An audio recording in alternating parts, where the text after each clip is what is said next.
From the dust of a fallen age, an empire of iron and fire was born. In the heart of Mesopotamia, where civilization first bloomed, a new power stirred, forged in the crucible of chaos. This was not just another kingdom.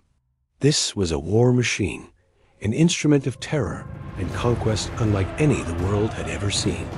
They were the Neo-Assyrians, and their name would be whispered in fear for centuries.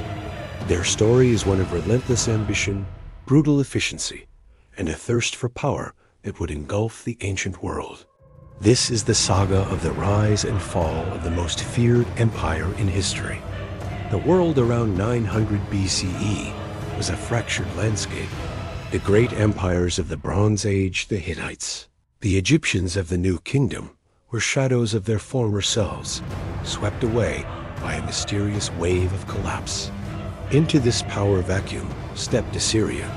Once a modest city-state on the banks of the Tigris River, it had tasted both glory and subjugation. Now, under a new dynasty of ruthless kings, it was ready to claim its destiny. The architect of this resurgence was Ashurnasirpal II. He was not a builder of peace, but a master of war. His vision was clear. Assyria would not just survive, it would dominate. Ashurnasirpal II's reign marked a terrifying turning point. He unleashed a military machine honed to perfection. His armies, the first to be equipped entirely with iron weapons, were a storm of destruction. They marched with a speed and ferocity that paralyzed their enemies. The king himself led from the front, a fearsome figure in his war chariot. His campaigns were not mere battles. They were brutal lessons in submission. He pioneered a strategy of calculated terror, ensuring that the mere rumor of his army's approach was enough to make cities surrender. His palace inscriptions at Nimrod are a chilling testament to his methods, boasting of flaying rebellious nobles and erecting pillars of skulls. This wasn't just conquest. It was psychological warfare on an unprecedented scale.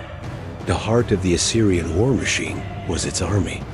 It was a standing, professional force, a concept revolutionary for its time. At its core were the infantry, disciplined and heavily armored, forming impenetrable shield walls. They were supported by archers who rained death from a distance, and slingers who could shatter enemy formations. But the true shock troops were the chariots and the burgeoning cavalry. These mobile platforms of destruction could smash through enemy lines or outflank them with terrifying speed. The Assyrians were innovators, constantly adapting and improving their military tactics. They were the first to organize their army into distinct units: infantry, cavalry, chariotry, and engineers, each with a specific role on the battlefield. This level of organization made them an almost unbeatable force. When the Assyrian army arrived at a city that dared to resist, they unleashed their most dreaded weapon, siegecraft. They were the undisputed masters of the siege. Mighty ramps of earth and timber were raised against city walls, allowing colossal, armored battering rams to pound at the gates. These weren't just logs. They were sophisticated war engines, covered in wet hides to protect them from fire, with multiple crews working in shifts. At the same time, sappers would tunnel beneath the foundations, weakening them from below. Above, siege towers, bristling with archers, would roll forward, clearing the ramparts of defenders. For the people trapped inside, the sight of the Assyrian siege camp was the beginning of the end. The psychological pressure was immense, the relentless assault a symphony of destruction. Few could withstand it.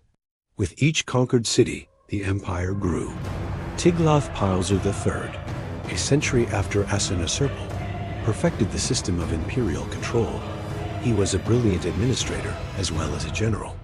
He didn't just conquer, he absorbed.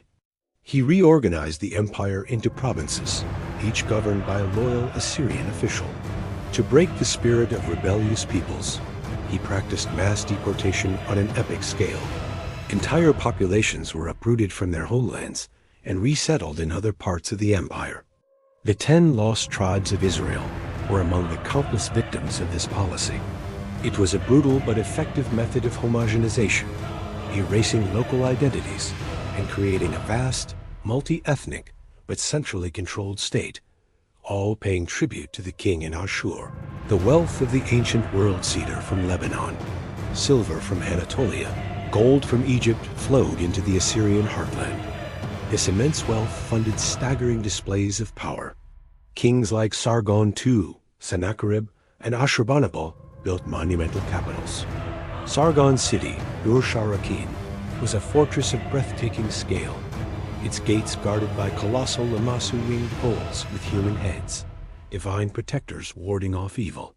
Later, Sennacherib moved the capital to Nineveh and transformed it into the jewel of the ancient world. He boasted of creating a palace without rival, with vast gardens irrigated by complex aqueducts, a wonder of engineering that may have inspired the legend of the Hanging Gardens of Babylon. These palaces weren't just homes, they were statements. Their walls were lined with thousands of feet of stone reliefs depicting the king's power in vivid, terrifying detail. The perfect order of the Assyrian army, the chaos of battle, the grisly fate of their enemies, and the endless procession of tribute bearers. It was propaganda carved in stone, a constant reminder to all who saw it of Assyria's might. The last great king of Assyria was Ashurbanipal. He was a paradox, a ruthless conqueror, who was also a scholar and a collector. While his armies campaigned from the mountains of Iran to the banks of the Nile, sacking the ancient Egyptian capital of Thebes, Ashurbanipal was busy building his library. In his palace at Nineveh, he amassed a collection of tens of thousands of clay tablets, a repository of all the knowledge of Mesopotamia.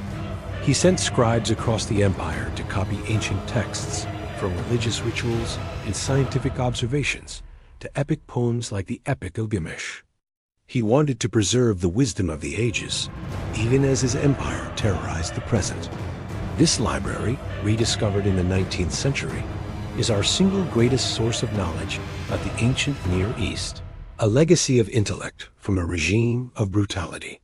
But the empire was built on a foundation of fear, and fear breeds hatred.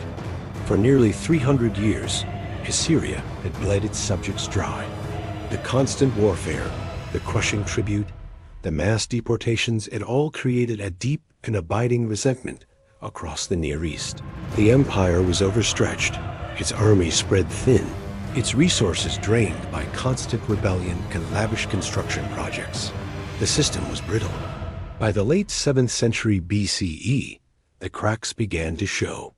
Civil war erupted between Ashurbanipal's successors, weakening the heart of the empire at a critical moment. Their enemies, long oppressed, saw their chance. A new coalition of old foes rose to challenge the masters of the world. The Babylonians in the south, under a new Chaldean king named Nabopolassar, declared independence. To the east, the Medes, a powerful Iranian people, united and marched west. For the first time, Assyria faced an enemy that could match it in scale and determination. This was not a minor rebellion. It was a war for survival. The hunter had become the hunted. The Babylonians and Medes joined forces, their combined armies pushing relentlessly into the Assyrian heartland. The Assyrians, weakened by internal strife, fought with the desperation of a cornered lion, but the tide had turned. One by one, the great cities of the empire fell. The sacred city of Ashur was sacked in 614 BCE, a devastating blow to Assyrian morale. The final act took place in 612 BCE at the gates of Nineveh, the palace without rival. The grandest city in the world, once thought impregnable, was besieged. For 3 months, the city held out, but its fate was sealed. The combined forces of the Babylonians and Medes broke through its legendary walls. What followed was an apocalypse. The city was not just conquered, it was annihilated. The vengeful armies unleashed centuries of pent-up hatred upon the symbol of their oppression. The magnificent palaces were looted and burned to the ground. The population was massacred. The flames that consumed Nineveh were a funeral pyre for an entire empire. The destruction was so total that the very location of the city was lost to history for over 2,000 years. The fall of Assyria was as swift and as brutal as its rise. The empire that had lived by the sword died by the sword. Its name became a byword for cruelty, its kings remembered as tyrants. But in their wake, they left more than just ruins and a legacy of terror. They created the very template of empire, a model of centralized administration, military organization, and imperial propaganda that would be copied and refined by the Persians, the Macedonians, and the Romans. They were a force of history, a brutal, efficient, and unstoppable storm that reshaped the ancient world before vanishing back into the dust from which it came. Thanks for watching. If you found this journey into the age of iron and fire compelling, please like this video and subscribe to our channel for more stories from the annals of history. We'll see you next time.